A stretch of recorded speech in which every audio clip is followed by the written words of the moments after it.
This is a Psion Organiser with my pack gadget in the back. Turn that on. You can see that it's running through its startup routine.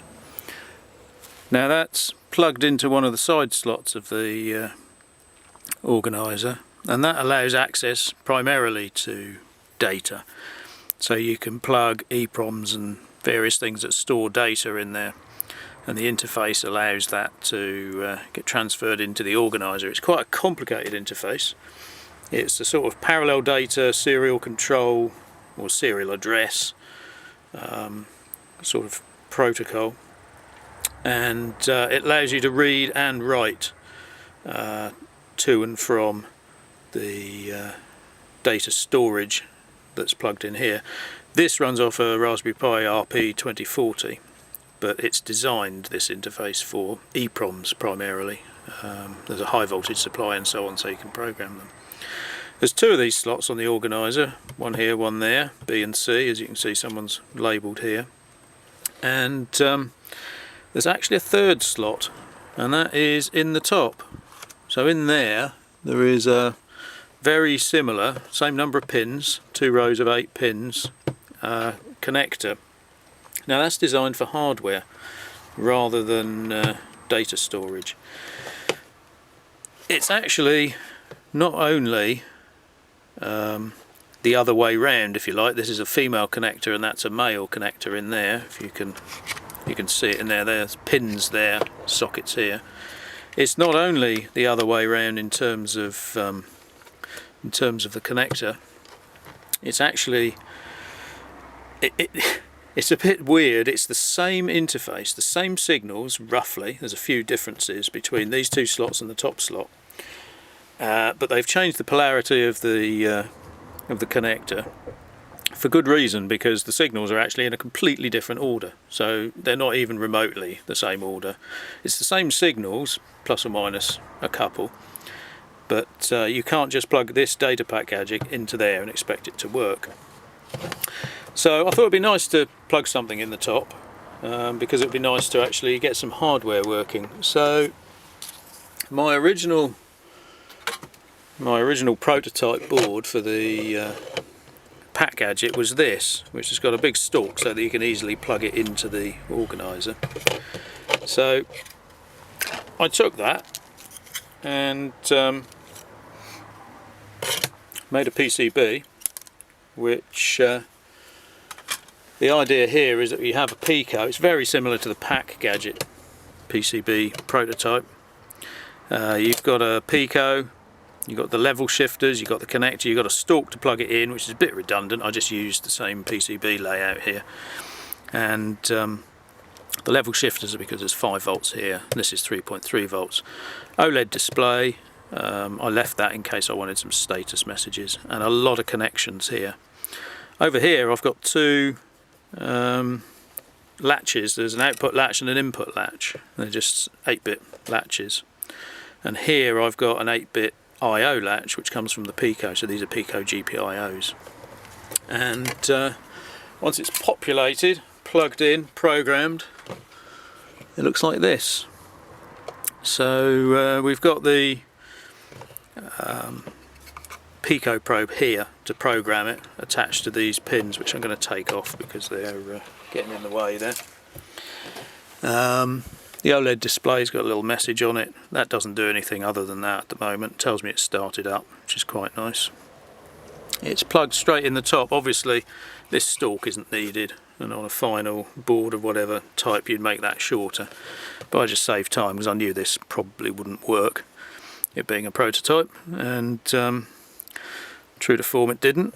But so you can see there's a wire there. Now that's needed because I actually had to cut the end off the board here. I had to cut that bit there off in order to get it to fit into the connector, because I can't find long right angle sockets. Sorry, they're pins, aren't they? I can't find a right angle 2x8 connector which will plug in to the top slot, so I have to cut the board off to give me clearance.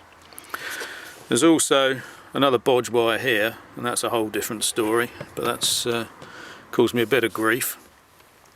But anyway, the idea here, and any top slot hardware really, is that the interface, which is the same as the data pack interface, they've cut down some of the sort of overloading that they put onto that. And that is designed to simply read a single linear 32K data pack from the hardware. So the idea is that the control program for whatever hardware you plug in is on the hardware, and they read in a data pack. Now, they don't support RAM packs and they don't support segments, and because of that there's a little bit of the protocol opened up which allows you to use certain states on these pins as control signals for driving other things. So I've used one of those states to drive the I/O port here on the Pico, and I've used a couple of other states to do the output and the input latches.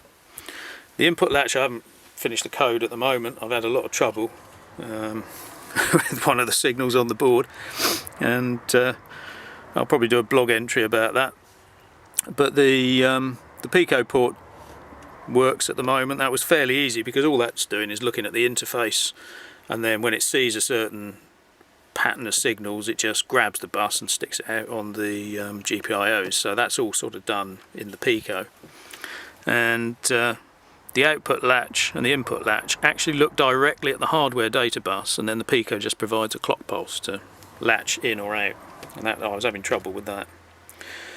So quite nicely, because the protocol is the same, the data pack reading, so reading the 32K data coming in here, that is pretty simple because I'll just use my data pack gadget code. I have to strip out some of it because some of the states like RAM and segments and so on, that's not supported, and that becomes the hardware. So it is different code, but it's heavily based on the code for the data pack gadget. So what happens is, if I turn it on and you press the on button, it goes out, reads the 32K data pack, executes it, and then runs it. And what I've done is I've written some code which is here in the Pico, in the flash of the Pico.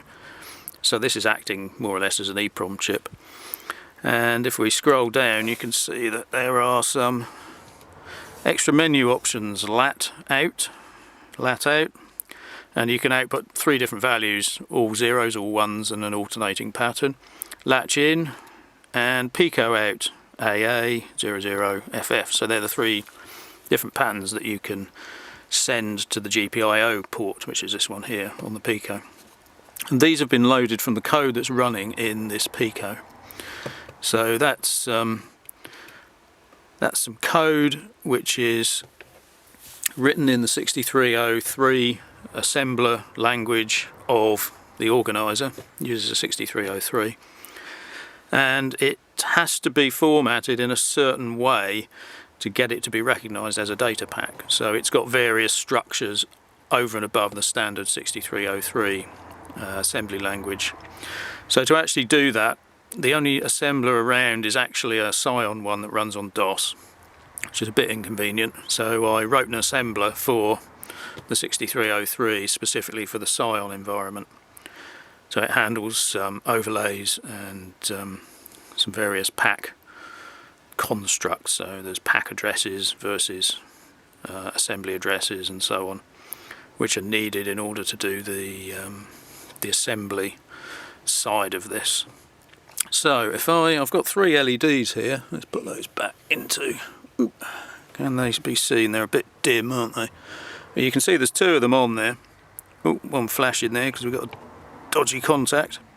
So we've got 101, so that was me. I just sent the lat out AA command, well, quite a while ago actually. The organiser's been off and back on again, and it's been sitting on the desk, and it's still there because the latch is powered from this USB cable.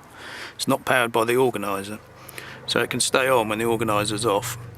So that is a key part of this. It's not powered from the organiser. It has no way of getting power from the organiser at all. It has to be powered at the moment on this prototype from the USB cable here. So the idea, this is just a proof of concept, and if anyone wants to build their own hardware, they can steal this, change the shape of it, change the power arrangement and so on, and put whatever hardware they want on here. So if I do a lat out 0, that if I execute that command, let's hold it steady, you can see the other light came on there. So that's 0. This is negative logic. These are wired from 3.3 down to the output of the latch. So when it's a 0, the LED comes on.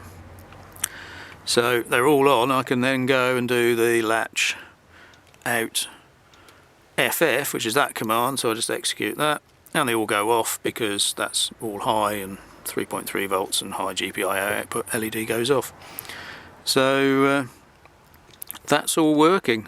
I can do the same on the Pico GPIO output. The code's not quite finished. I've had some trouble getting this working, which turned out to be ground problems. So the signal that wasn't working was the signal that had nothing on it. But that's a whole different story. So yeah, so this works in the top slot, and you should be able to attach almost any hardware to that.